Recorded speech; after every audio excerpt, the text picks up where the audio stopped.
This is BD World. I'm Syed Shabahat and you're watching Fault Lines. The global fuel prices still one of the major drivers of the economic crisis of the world. The fuel prices are making everything expensive all over the world. In 2016, a barrel of oil was costing only $35. And today, as of now, when we are recording this program, its price is $106 a barrel. So this many time jump, which is almost 3 times, is causing problems for many countries. It is becoming increasingly difficult for many countries to pay for oil in US dollars. And countries like Sri Lanka have even dropped down below a level where they cannot pay for their liabilities. To add into our worries, the tension between European Union and Russia are going to further exacerbate the crisis. And all of this is happening at a time when the factory of the world, China, is on a halt due to COVID spread in the country. Once Chinese manufacturing starts taking its momentum again, the price of oil and the demand of oil is going to increase further. So what is going to happen next? I'm joined, like always, by a robust panel of guests. My guest in the studio is Sarmad Zia. He is a research fellow at AIMH. And to join me on Skype from Lahore, I have with me Osama Rizvi. He's a geopolitical analyst and frequently appearing guest in my program. Osama, I welcome you to my program. Thank you so much.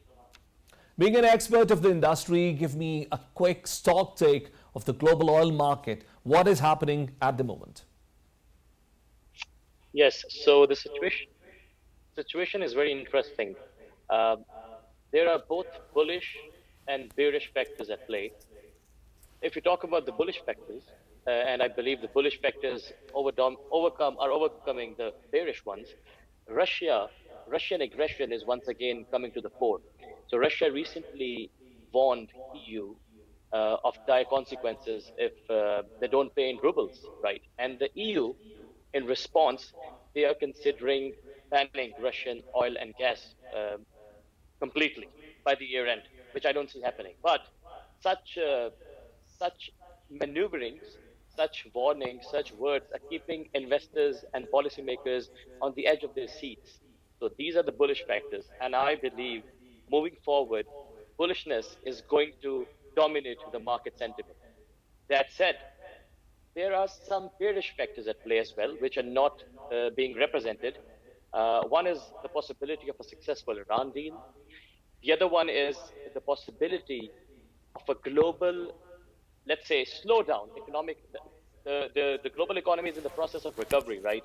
But there can be a slowdown because of rising inflation, rising dollar, about which we will talk about as the program moves forward, I hope. So these are 2 factors. This is how the framing of the global market is these days. But the most dominant factor is bullishness. Hence, we are seeing increased prices. Osama, you said you are a bit skeptical about the European Union imposing sanctions on the trade with Russia with regards to oil. What is the reason of your skepticism?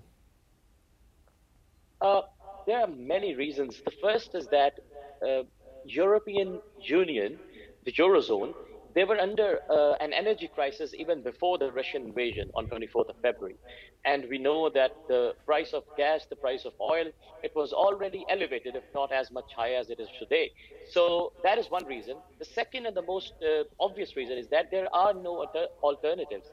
The alternatives usually mentioned in the news in terms of other producers, in terms of other sources of energy, they're not practical.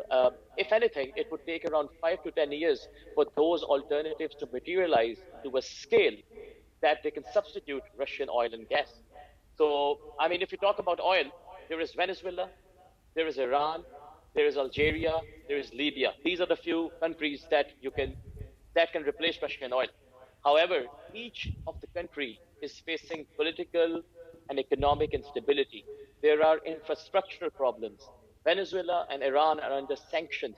And even if their sanctions are removed today, it's not a push start and oil cannot just flow into the market right away. It takes a lot of time for the machinery to get started, for the oil to be loaded into the tankers and then delivered. It takes days, weeks for the oil to reach the market. So we're talking about long-term changes. The refineries are configured according to a certain grade. Russian oil is very sour. It has more sulfur content. So the refineries in the European countries, they're attuned to that. They're configured according to that oil. But if the oil comes from other resources, they'll have to shift that, which also requires a lot of time. So that are one of the few reasons that I don't see such things materializing. Osama, let me take Sarmad into the conversation from the studio. Sarmad, welcome to the program. Thank you so much. And Osama is of the view that the business interest will soon take over the diplomatic rhetoric within the European Union. He doesn't see the likelihood of European Union throwing an all-out ban on the import of Russian oil. What are your thoughts on it? Bismillah ar-Rahman ar-Rahim. I think this understanding this concept of pan-Europeanism is also sort of receding because the national interest of countries is also coming forward. Countries like Hungary and Slovakia, they are a little reticent. They are a little, skeptical about going forward the veto with the consensus on banning Russian oil imports into Europe, because about 92% of Hungarian oil requirements are met by Russia. 56% of Slovakian oil requirements are met by Russia. Similarly, Germany's 37% and France's 13%. So these numbers tell us that there's a large sort of a contingent of oil that comes from Russia into Europe. And once their own self-interests come into play, they're not going to take it very they're going to take it very seriously. They're not going to play around with this. Obviously, as Osama has also mentioned, for all of these countries to come together and to replace Russia, it's not an easy task. OPEC has asked these countries to increase their output, but somehow, either due to their political reasons or because of their own economic interests, these countries are not willing to go ahead with that. So we have to take all of these into account.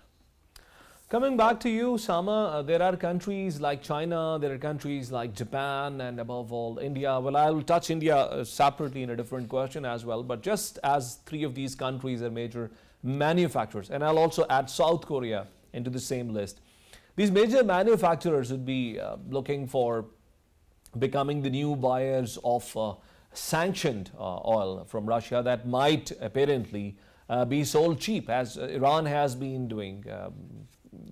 About the great trade of the petroleum products that Iran is allegedly involved into. So don't you think that it is a very difficult decision for even United States to put an all-out ban, because they might not be able to stop the selling of oil when oil is sold so expensive in the world? Yes, so I would like to, this relates to your previous question as well. So according to one estimate, out of the 5 million barrels per day of Russian exports, 2 million barrels per day of it can be substituted, can be met if OPEC Plus increases its production to its maximum. So I'm just telling you to lay down the context of the whole debate. And we know that OPEC Plus right now is under a production quota. Recently, OPEC Plus failed even to meet its quota target, and it fell short by 1.45 million barrels per day. And only two countries are responsible for that. But what I'm trying to get at is that there is already an apprehension, there's already a fear of supply crunch and pending supply crunch in the global market. And this is one of the major drivers of oil prices as well. Now, we connected with China, India, Japan, South Korea, as you said, and your observation is absolutely correct. Partially, it would be really difficult even for US to take such a drastic step, because that would slow down economic activity in these countries. And as the global trade is positioned right now, US will suffer as well, because most of its the demand for its products are created by these certain countries. However, Russian oil will still flow into these countries or other markets, and I'm certain we will talk about Russia's access to other markets, but it won't stop as a whole. So we should be certain that Russian oil is not going to stop flowing out of the country. It will, maybe at a discount as it is right now, maybe at reduced value as it is right now, but absolutely abandoning a country's oil is not possible. If it happens, we are looking at 3 million barrel per day deficit in oil supply. That can lead to unimaginable consequences in terms of prices. Coming back to you, Samad, so as Osama said, this is not possible to stop this entire oil trade that Russia is doing at the moment. But we have learned in the past that Russian trading system is in itself under sanctions. Russia has been taken off from the SWIFT system. So whatever trade Russia is involved in at the moment, how is it happening, and is it not already hampering the trade that Russia was supposedly having, because all of the Russian banks are also facing sanctions? Right. So we have to understand that with the SWIFT system, obviously the system is not entirely crumbled. Obviously, the transactions are still going on. The business is still going on because not all of Russian banks and energy producing companies, they are under sanctions, and they have not been thrown out of the SWIFT system as well. I think the world understands that Russia provides almost 10% of the oil to the world. The daily requirement of the world, the global community, is about 90 million barrels per day. And Russia, when it meets about 8 to 10% of that, naturally, there's a lot of dependency on that. We have other countries which will come to replace the system, but if they do that in 2024 and 25, obviously there are other countries apart from Europe as well. Europe is not the center of the world. So we have seen how India is purchasing Russian oil, China is purchasing Russian oil, there are talks going on in Indonesia as well. So a lot of different countries are naturally interested in the cheaper oil that is available. Obviously the prices, which we saw a boom on March 8, the prices shot up to about $140 per barrel, which have since come down because of the Chinese lockdown. However, ultimately, the Russian sanctions are not sustainable as well. Russia is a big country. It is a huge economy. It's a net energy provider to Europe. 40% of European Union depends on, Russian oil and gas. So all of this taken into account makes, the way for Russia to continue trading with these countries, and it's not Iran that it can just, be sort of discounted away. Coming back to you, Osama, do you agree with what Samad said, and would you also agree with me on the fact that because of the geopolitical reasons, Iran is very far from becoming a part of mainstream economy of the world that can be relied upon as a major provider of oil? Yes, I would partially agree with both of you. I would like to add that Russia is connected to the global economy, but it isn't that important as China is. If we talk about Iran's geopolitical significance outweighs every other thing. Iran has the Strait of Hormuz in its neighborhood, and that is one of the reasons that we have not seen the United States of America taking a military action against Iran. So what I'm trying to come at is that the sanctions, so the question is, will the sanctions on Russia make them as it has made Iran? I think maybe, or maybe it can lead to further consequences. Right now, if we look at the effect of the sanctions on the common man, it is drastic. There was a very interesting story in BBC which showed absolutely empty shelves in one of the largest malls in Russia. The price of inflation has topped 10% in Russia. If we talk about oil, we're talking about oil. So the sanctions are having some impact on it. Russian oil output is down by 1 million barrels per day. The tankers that left Russia on 24th March, they exported around 2.4 million barrels, which was 2 million barrels less than what the tankers carried on the 1st of March. So there are effects.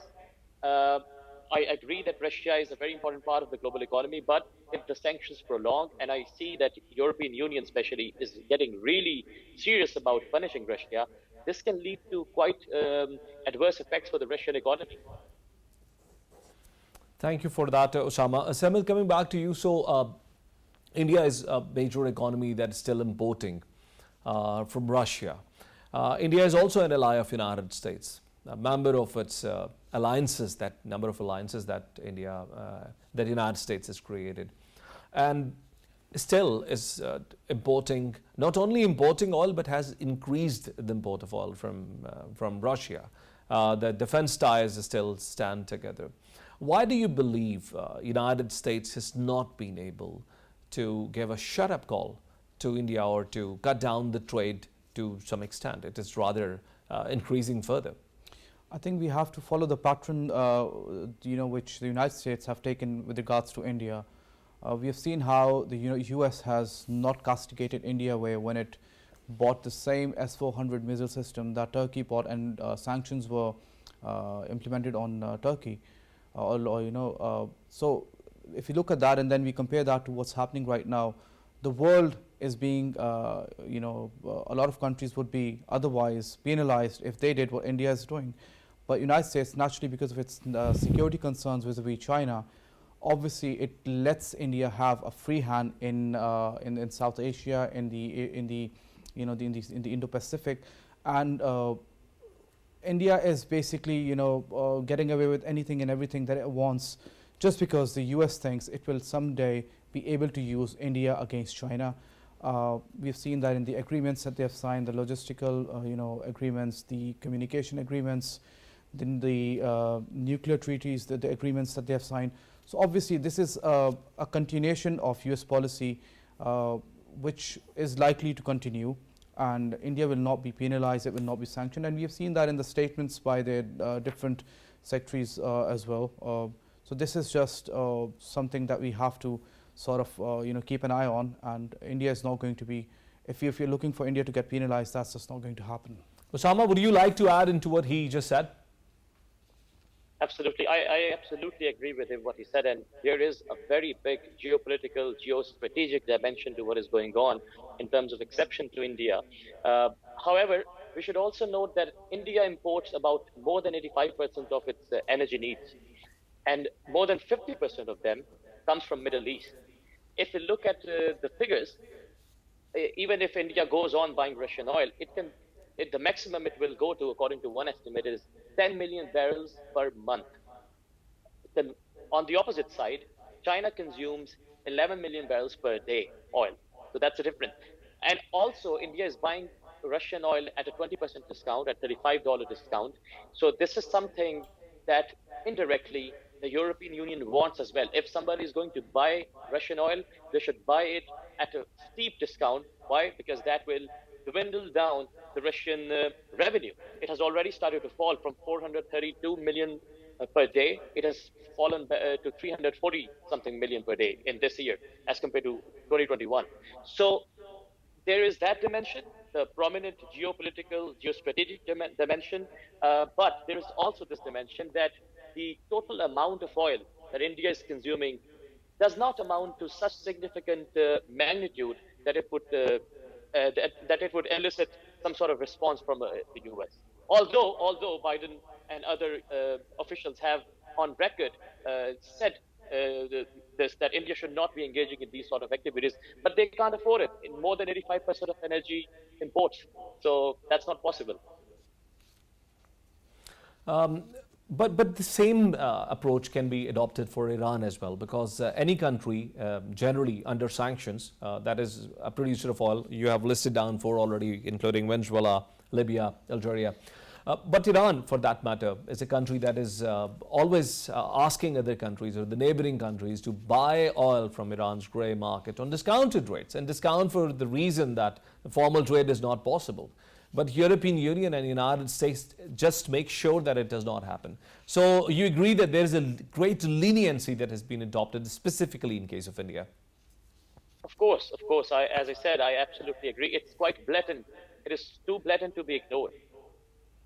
And Osama, the way China's lockdown at the moment, its production, its consumption has certainly come down, because most of the Chinese cities and the manufacturing cities of China are under lockdown at the moment.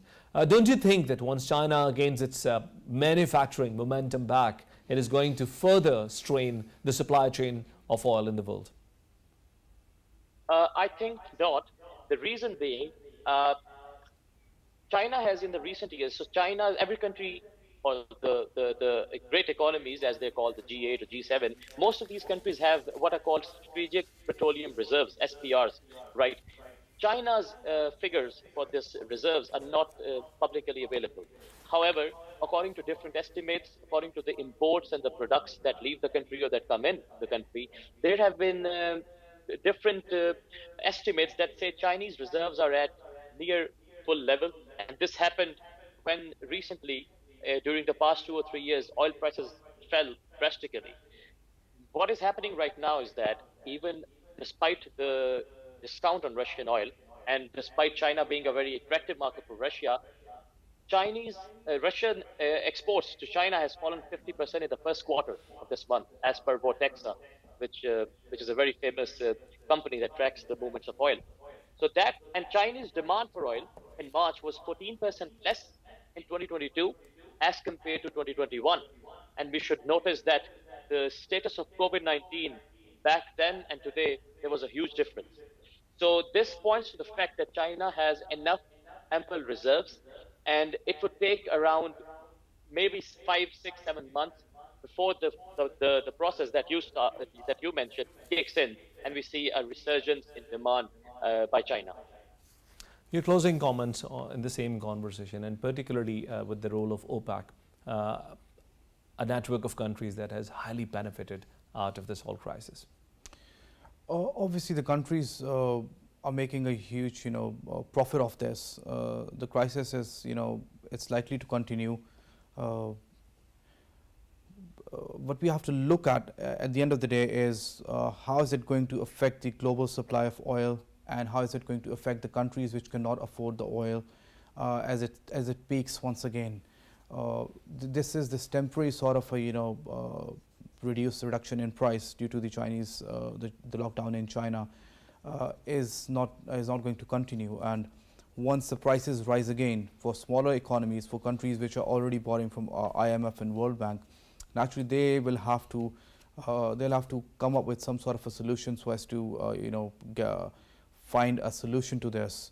But as the crisis continues, both parties are not willing to back down, and European Union, which could have a huge impact on this, they could sit the Ukrainians and the Russian officials down and find out a solution to this, rather than this continuing and the crisis continuing as well. No one is willing to mediate and look towards. They're not solution oriented at all. So this is what it is. Thank you very much, Ahmed Ziad. Thank you so much. very much, Osama Rizvi, for being guest in Fault Lines. Ladies and gentlemen, we'll take a break and we'll join you back with the second segment of the program. Stay with us.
Welcome back. Ladies and gentlemen, the economics of Pakistan is a major reason of concerns for the people of the country. It is the economic crisis that sits at the heart of every other crisis that the country is facing or has faced in the past. For the last several weeks, many of our experts that we invited in our program were of the view that because of the increased political turbulence, the economic management of the country has gone perhaps off the lens, or it has not become a part of the discourse that is coming to us through the mainstream media. But now, since the new government has taken guards for quite some weeks, we would like to take an update on the latest developments on the economic front. For that, I'm joined over the phone by Rana Ehsan Afzal Khan from Pakistan Muslim League Noon. Rana Sahab, I welcome you to my program. Thank you so much. So, what is the economic situation of the country at the moment at its very outlook? Certainly, the things that you were seeing or foreseeing before taking the government was far too different. But now, when you sit and look at the statistics given by the economic managers, how do you see the economic outlook of Pakistan? Well, there are, for the government, on behalf of the government, there are three major challenges which are being faced currently.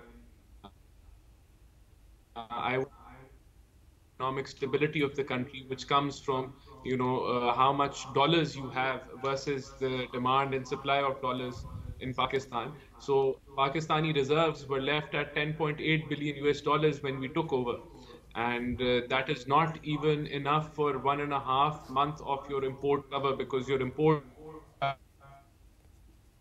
almost. So that is the biggest challenge, the shortage of dollars. We were heading towards a current account deficit of almost 16 to 18 billion US dollars this year. Plus we have our debt profile. So that is a big challenge. And for that, you've seen that the Prime Minister went to Saudi Arabia. The Prime Minister went to United Arab Emirates, to renew the facilities, ongoing facilities of, which we are, of dollars that we borrowed from those countries. And similarly, you saw the finance minister go to the United States to continue on the IMF's seventh review. So that is also an ongoing thing. So that is one big challenge. And the fallout of this, the macroeconomic, the shortage of dollars is in your rupee devaluation, is in your imports getting expensive because of rupee devaluation. So on that side, that is the impact, and then it causes inflation, and then the purchasing power of the common man is depleted. So number two is basically the fiscal deficit. So the previous government had budgeted a 4,000 billion rupee fiscal deficit in its budget. But now it seems that the budget is going to touch, the fiscal deficit is going to touch 5,000 fiscal deficit. So that means that this additional expenditure, this additional shortfall is going to be financed by more borrowing. And as you know, that the TIBOR, or the policy rate, has already risen up to almost 13%. So the borrowing costs have risen. So that is a cause of major concern. And how do we plan to control it is by managing our current expenditures and trying to increase the revenue side of the collection of the revenue side. So and the third biggest challenge is your public state enterprises and the losses that they make.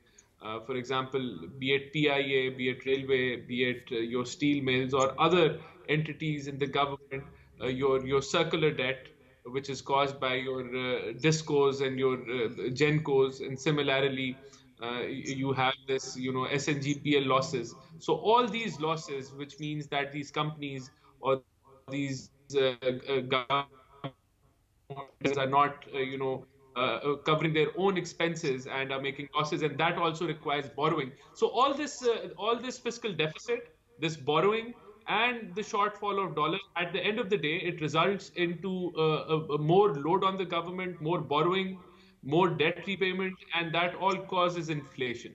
So inflation is, I think, the biggest challenge for the people of Pakistan is inflation. So these are the challenges. I've put them across to you. So. Rana Sahab, thank you very much for pointing all of this out. You summed up many of the major areas of Pakistan's economic concerns in a go. But as you pointed out, that Pakistan's borrowing more to overcome many of these challenges. You yourself said we only had reserves for 1.5 months and we went to Saudi Arabia to borrow more money.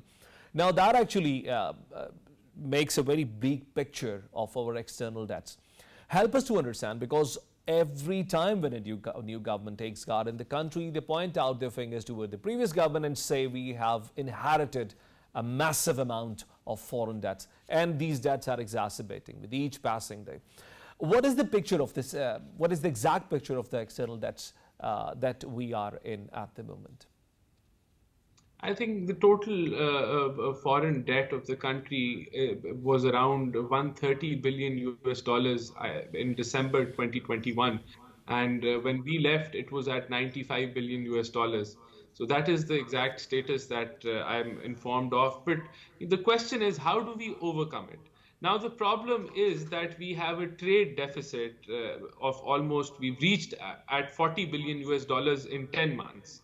This year I'm talking about. So what is a trade deficit? It means the quantity, the value of the goods you export and the value of the goods you import.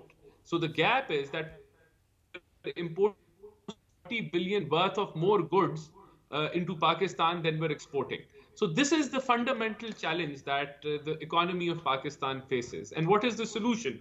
The solution, to state it simply, is simply that you set up more export-oriented industry and you increase your exports, plus you import substitute. The things that you're importing, you start manufacturing them in Pakistan.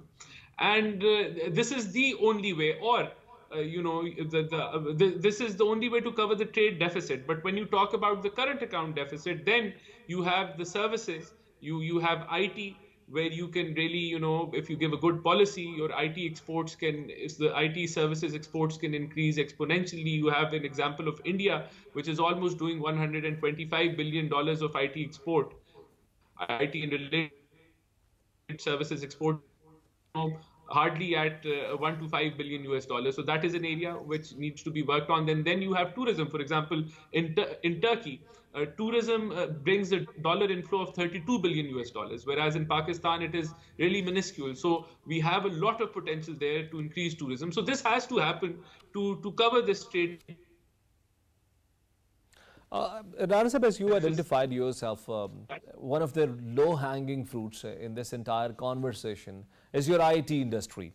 And I was very surprised, I was very pleasantly surprised to learn that Pakistan's freelancers are now ranking number 4 in the world. So out of the top 5 countries, we are standing at number 4 in number of freelance jobs outsourced to our country.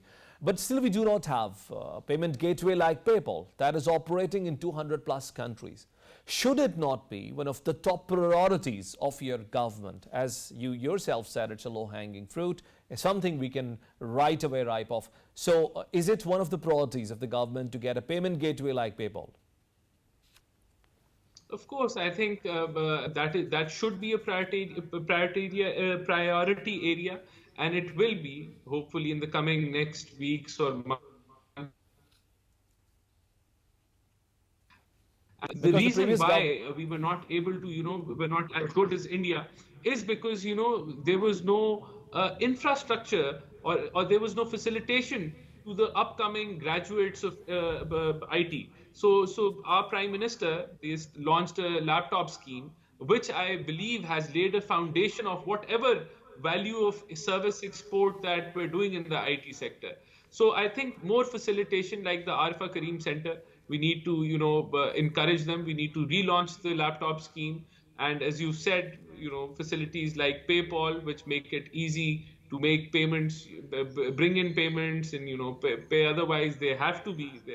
We cannot shut our eyes towards such technologies. They should be here in Pakistan, and I believe I'll also raise this point as well to whatever level that I can. But this is a huge potential area. It needs to be supported. It needs to be encouraged, and it will be.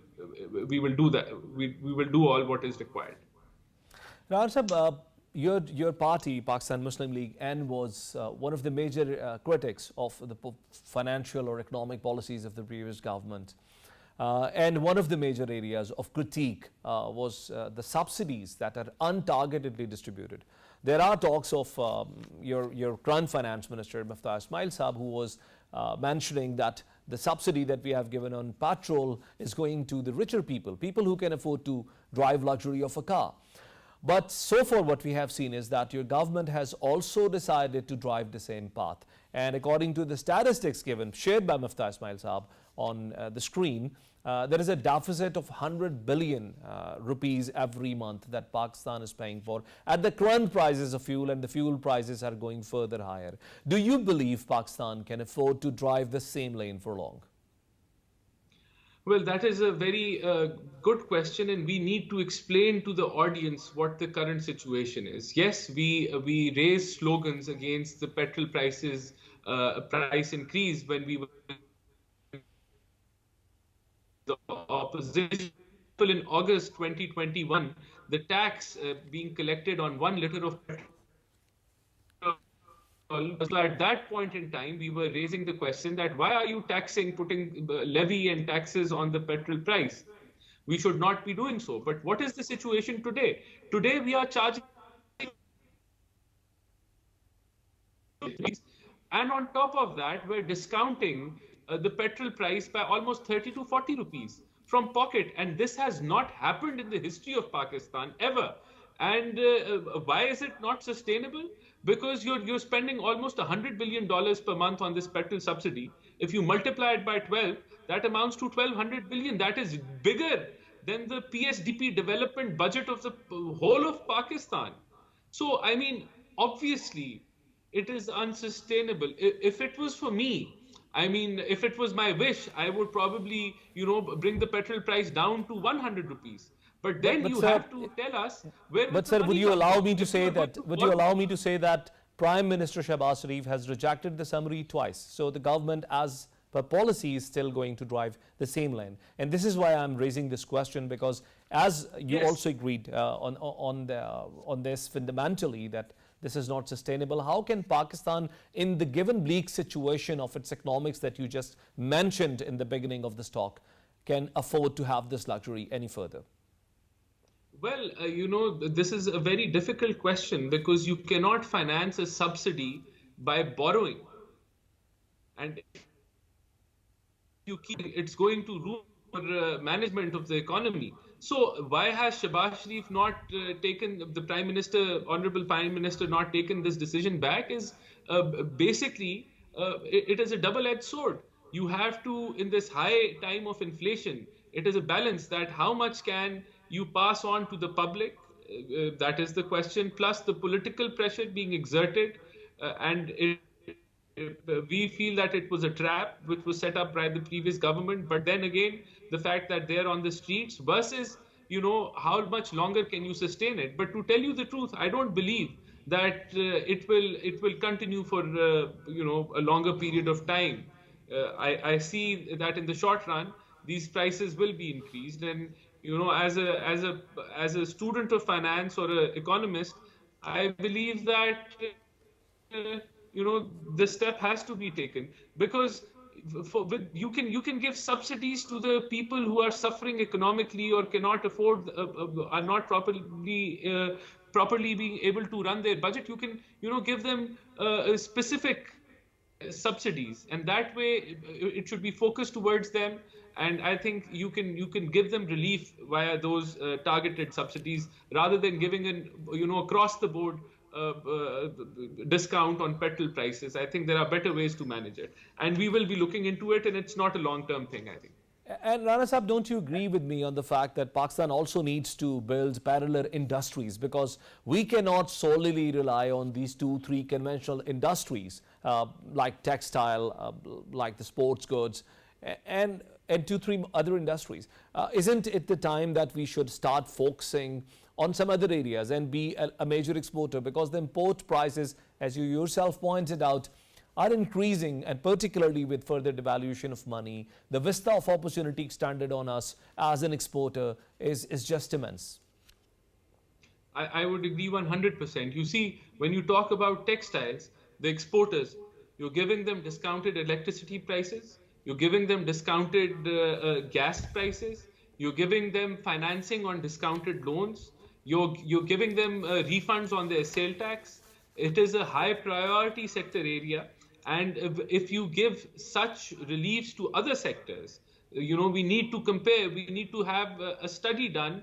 There are almost 100 160 in the Federation of FPC of Pakistan Chamber of Commerce and Industry. So, there needs to be a big study done on which sectors, if given, such reliefs or such incentives, can stand up for export. And I think there is huge potential, and such a study has not been conducted. And, I always ask this question, that if you take all these incentives away from textile, if you take all this relief that you're giving it to them, what will happen to the exports? I think they will fall. They will fall down by almost maybe 60, 70, 80%, because they will not be able to be competitive.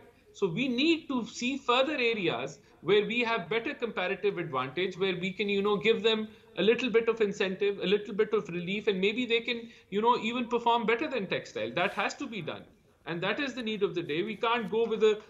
Similarly, you have these IT sector is available there. We see India that they're doing marvelous job over there. So that should be a focus area. Tourism should be a focus area. And then you have so many other association and businesses where comparative advantage should be hunted and seen where it is available, and those sectors should be supported. Thank you very much for this very insightful conversation, Rana Ihsan Afzal Khan, and for being guest in our program. Ladies and gentlemen, this was Rana Ihsan Afzal Khan from Pakistan Muslim League N, and he shared his concerns regarding the dismal economic outlook of the country. Pakistan's economic challenges are far from over. We still need to see how does the government come up with a different strategy to deal with these paramount challenges. We'll join you next week with another program. And until then, Allah Hafiz.